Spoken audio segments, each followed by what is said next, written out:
Japan hopes to clinch a military logistics pact with India that will allow access to each other's bases, Tokyo's envoy had said on Monday. Now, in a tightening of security ties seen as designed to balance China's growing weight in the region, the Indian Prime Minister Narendra Modi will be visiting Japan this weekend for an annual summit with his counterpart Shinzō Abe, and the proposed acquisition and cross-servicing agreement between the two militaries is also on the agenda. Under Modi and Abe, bilateral relations have rapidly expanded, and the two countries conduct three-way naval exercises involving the United States as well in the Indian Ocean and the Pacific. And under such a pact, Japanese ships will get access to fuel and servicing at major Indian naval bases, including the Andaman and Nicobar Islands, which lie near the Malacca Straits, through which a large amount of Japan's freight goes, but also China's trade and fuel supplies are shipped. India's Navy, which is increasingly sending ships further out as a way to counter China's expanding presence in the Indian Ocean, will also get help, but would get access to Japanese facilities for maintenance.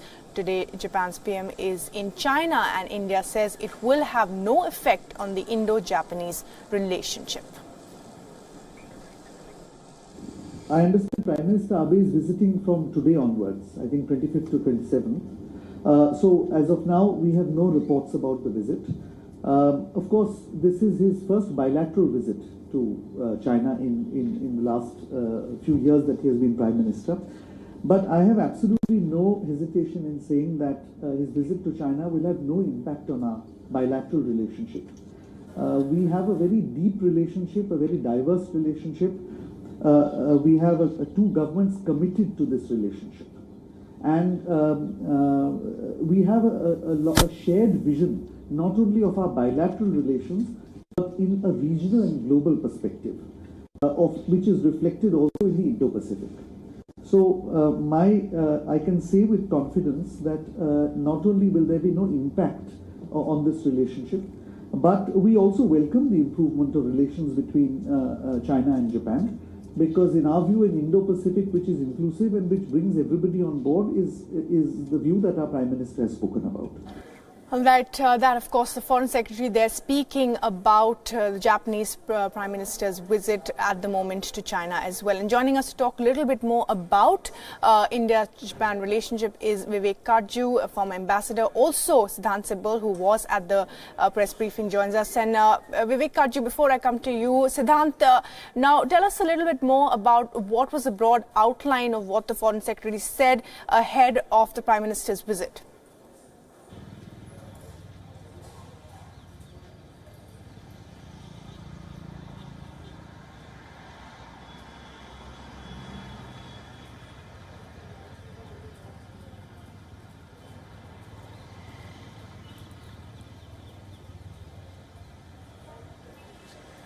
Well, the Foreign Secretary gave a gist of what one can expect during Prime Minister's visit to Japan. Remember, this is his 5th annual summit with the Japanese Prime Minister Shinzō Abe and 12th meeting since 2014. And this time around, the Japanese Prime Minister will be giving him a personal welcome. Remember, last year when Japan's Prime Minister was in the Indian Prime Minister's home state in Gujarat, he was given a personal welcome, and there were crowds lining up the streets there in Gujarat to welcome him. So this time around, he will be taken to Yamanashi Prefecture, where the Japanese Prime Minister on 28th, that Sunday, he will be hosting a dinner and a lunch. Dinner in his second home, in his holiday home, right, and also a lunch at a hotel with the background of Mount Fuji. And thereafter, they will leave the prefecture to Tokyo, right, on the train. And on the second day, as 29th, that's the main day where ceremonial welcome and delegation level talks will take place. But the main focus will be Indo-Pacific, something that has been outlined by the Indian Prime Minister during his Shangri-La dialogue. That will be the focus. And of course, we heard the statement made by the Foreign Secretary welcoming the visit by Japanese Prime Minister to China, a visit which is coming after 6 years. Right, Siddhant, thanks very much indeed for joining us with that. Ambassador Kaju, your thoughts today on the visit of the Prime Minister to Japan and, of course, that statement that Japan hopes to clinch a military logistics pact with India in the Indo-Pacific and otherwise as well. What are your thoughts today about the relationship between India and Japan as of today? India and Japan are committed to upgrading their relationship bilaterally in all directions that are possible. And this is something that is entirely in India's interest. That is my first point. My second point is that it is good that the Prime Minister and his Japanese counterpart share a warm relationship. But personal relationships go only so far in interstate issues. States are governed by their collective relationships. Of course, the relationship of leaders matter, but I, for one, don't place too much of emphasis on the personal aspect. So it's good if the Prime Minister is going to be welcomed in Mr. Abe's home, but yes, let's not go overboard on that. That's my second point. The third is that in the maritime domain, I see closer cooperation between India and Japan. And this is entirely in the interests of both countries. Right. But when it comes to China, it is all very well for us to say that we want an inclusive Indo-Pacific. And of course, that is perfectly all right for us. And that is as it should be. It would be in the interest of every country.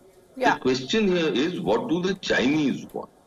Yes. Because the Chinese have, I don't see, the Chinese have a very inclusive approach when it comes to their own maritime neighborhood. We know their approach to the South China Sea. Yes. Yes. So let us not forget that both India and Japan, as they develop their bilateral ties and as they see the Indo-Pacific region, will have to keep their relationships with China in mind. Yes. This is a fact of life. Yeah. It cannot be overlooked. Yes, and Ambassador Kaju, as we were talking earlier, that the Foreign Secretary, they're saying that India's relationship, of course, is not determined by the Japanese relationship with the Chinese. But Shinzō Abe, of course, at the moment is in China. That will be watched closely as well. And the Indian side has been reluctant to join the Quad. Why do you think that's happening, even though our concerns are very large when it comes to the Indo-Pacific and the Indian Ocean? With China, all countries in Asia have both a competitive element and a cooperative element in their relationship. They want to strike a balance, and this is where there are constraints, and these constraints do play a part in determining bilateral ties, and it is so with India, Japan too. So when it comes to purely commercial issues, when it comes to economic cooperation, it's fine. But when it comes to strategic issues, China is a fact of life in the Indo-Pacific region, and no country can ignore it. We all have to navigate our way through, and India and Japan are trying to do just that. Okay. Very briefly then, Ambassador Kaju, you pointed out that how you don't really give too much importance to personal relationships. So what are you expecting to be the outcomes of this, other than, of course, the signing possibly of that security partnership pact of the two navies? What else do you expect to take place? Because the Japanese are worried about the US-Chinese trade war, and they want the South Asians to get closer together as far as trade is concerned. That is something the Chinese have highlighted when it comes to their relationship with India as well. The world of international commerce is in turmoil because of the approaches of President Trump, and I think there will be intensive discussions on this issue when the two prime ministers meet. I also think that there will be an exploration of areas where we can go forward in economic issues. The Japanese are very circumspect, they are very deliberate in these matters, and they will be asking us about our domestic legislation and domestic possibilities. For example, land acquisition is an issue, and it impacts on various projects which we undertake with Japan. So they'll ask how far can we go and how quickly can we go in these areas. Right. And I think it is best to be straightforward in our responses in these matters. NATO is launching its biggest war games since the Cold War era. Norway will host the biggest military exercises to remind Russia that the alliance stands united despite Donald Trump threatening to bring a new world order. Now, some 50,000 soldiers, 10,000 vehicles, 65 ships and 250 aircrafts from 31 countries are taking part in the Trident Juncture 18, which is aimed at training the Atlantic Alliance to defend a member state from aggression. President Trump has repeatedly browbeaten NATO's European members for not spending enough on defense. NATO spends a lot less on military and defense as compared to Russia and the US. NATO Secretary, however, has said on Tuesday that the forces are in place for the start of a month-long exercise. The mobility drive parallels the alliance with efforts to rebuild its arsenal prompted by Russia's seizure of Crimea from Ukraine in 2014. Meanwhile, Washington has accused Russia of violating the 1987 intermediate-range nuclear forces. The treaty says it will withdraw from it, but the Secretary General of NATO has said NATO is unlikely to deploy more nuclear weapons to Europe should an arms control treaty between Washington and Moscow collapse. Julia Chapman is now joining us live from Moscow for the very latest on this. Now, Julia, tensions have already flared since Trump announced he was abandoning the Cold War era nuclear treaty. The INF move which Russia want could cripple global security, and this could potentially unravel an arms race. The fact that NATO is having this sort of biggest war game since the fall of the Soviet Union, since the end of the Cold War. Yes, that's right. Russia's not very happy about it. They've called the NATO drills that are going on from today saber rattling, and they've accused NATO of stepping up reconnaissance in the northern European region. As you say, the activity is going on. The drills are taking place in and around Norway primarily, and Norway does share a small border with Russia. So Russia very much sees itself as the target of these exercises, although NATO has not specifically named Russia as the aim. But they will be modeling a situation in which Article 5 of the NATO treaty is triggered, and that would involve a potential enemy threatening a member state. So Russia certainly sees itself as the target. Part of these exercises are also going on in the Baltic Sea region, and of course the Russian exclave of Kaliningrad is situated on the Baltic Sea in between NATO members Poland and Lithuania, so that's quite significant.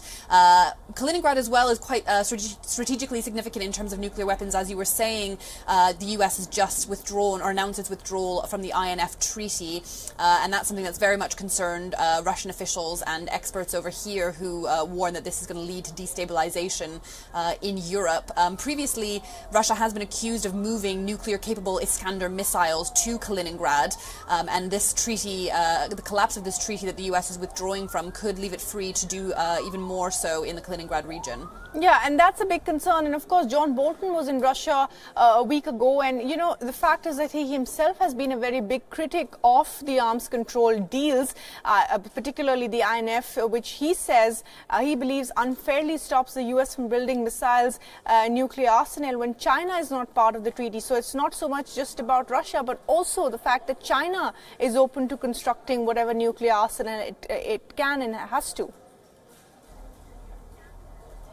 That's right, yes, that was certainly what he was saying when he was here in Moscow over the last few days. I attended his press conference on Tuesday evening, and he said, why should the US be bound by this treaty if we're the only country being held to it? Because the US has, of course, accused Russia of repeatedly violating the INF treaty for the last 6 years, and so with a number of nuclear powers around the world not bound by it, the US no longer sees it as a viable option. But he did also pour cold water on any suggestions that there could be a renegotiation of the INF treaty that could involve other countries, including, for example, China, which is a big concern to the US. One of the worst.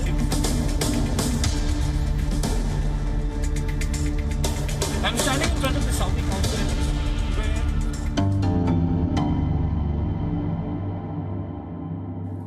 Well, the other big story that refuses to die down, Saudi Arabia's public prosecutor says the killing of Jamal Khashoggi is a premeditated crime. This has been reported by the kingdom's state-run news agency. This comes after Gina Haspel, the director of the CIA, reportedly listened in to an audio recording of the journalist being interrogated and killed. Saudi Arabia's Crown Prince Mohammed bin Salman claimed yesterday that Khashoggi's killers would be brought to justice. Earlier on Wednesday, Donald Trump had pointed fingers at the Crown Prince, saying if anyone in the kingdom's power structure had known about the plot, it would be the Crown Prince. And in fact, Turkey is focusing on a well in the garden of Saudi Arabia's consulate as part of its investigation into the killing by Saudi officials of journalist Jamal Khashoggi, whose body is still missing. There were conflicting reports about whether investigators had searched the well in a case that has, of course, geopolitical implications because of Saudi-Turkish rivalry in the Middle East region, as well as the U.S. alliance with both countries. And a pro-government Turkish newspaper says investigators emptied the well and are awaiting the results of an analysis of the water to determine whether body parts were dumped there or not. And Kartikeya Sharma, a political editor, is in Istanbul and joins us for the very latest. And Kartikeya, another bombshell there coming from what reports are suggesting that the Crown Prince and the Saudi Arabian government have accepted that this was a premeditated murder. What are you picking up?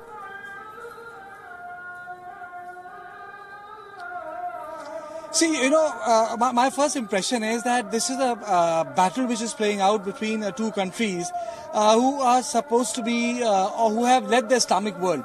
Now, Saudi Arabia, after 1980, started using the word custodian of the two holiest shrines in Islam, which is Makkah and Medina. But if you would remember, before 1918, after Ottomans were dismembered as an empire, for 450 years before, the holiest shrines were directly under the control of the Turks. So I think it's a play between the Crown Prince and what Turkey feels that the Crown Prince has tried to undermine their position by organizing this planned murder here. Because the first thing you hear when you are in Istanbul is that he is not a modernizer. He's a despot in the guise of a modernizer who is changing alignment in West Asia, waging a war in Yemen, being unfair to Qatar and trying to assert himself throughout the region. A guy who kidnapped the Lebanese Prime Minister, if you remember that. So Khashoggi's murder is more than, it's barbaric, but it's more than a murder of a journalist. I think through Khashoggi's murder, the geopolitics of West Asia is changing, and I would say it is leading to realignment of power play in this region. Well, in other news now, months after the Cambridge Analytica scandal sent Facebook into a tizzy, the social networking giant is facing its first real consequences. The United Kingdom has fined Facebook for harvesting data of at least 1 million British users. Britain's Information Commissioner has slapped Facebook with a fine of £500,000, which is the maximum possible in UK for the behaviour in the Cambridge Analytica case. And Mandy Clark is now joining us for the it will be joining us in a bit on this. And the last financial quarter, the panel probing the data leak found that Facebook had failed to keep the personal information of its users secure by failing to make suitable checks and apps and developers using its platform. As a result of Facebook's oversight, one particular company managed to harvest the Facebook data of up to 87 million people worldwide. Without their knowledge. In the UK alone, at least 1 million Facebook users were affected by the data breach as well. And Mandy Clark, our bureau chief in London, joins us for the very latest on the latest setback for Facebook in a series of setbacks that they have had. Mandy, and it's been a bad time for Facebook. They're facing all kinds of problems, but they haven't really been able to stop data privacy breaches worldwide, including, of course, here in India. Tell us more about this particular fine. Well, this is a record fine, of course, dating back to the Cambridge Analytica scandal. And it's something that, you're right, Facebook simply has not been able to put behind them. Now, the amount is for £500,000, which is £500,000, a lot of money, but it could go up to $1.2 billion under new regulations. Facebook does have the right to appeal their verdict. They said they respectfully disagree with the conclusions that the Information Commission Office has come to. But it just goes to show the level of animosity that still exists with Facebook, really unable to put a vast amount of data with over a billion users and secure that data. It's a major PR issue for Facebook. And also, there's a separate data breach in Ireland, and they're also facing a record fine there. So they're very much embattled in trying to pass this level, but they still haven't managed to create enough security for those users.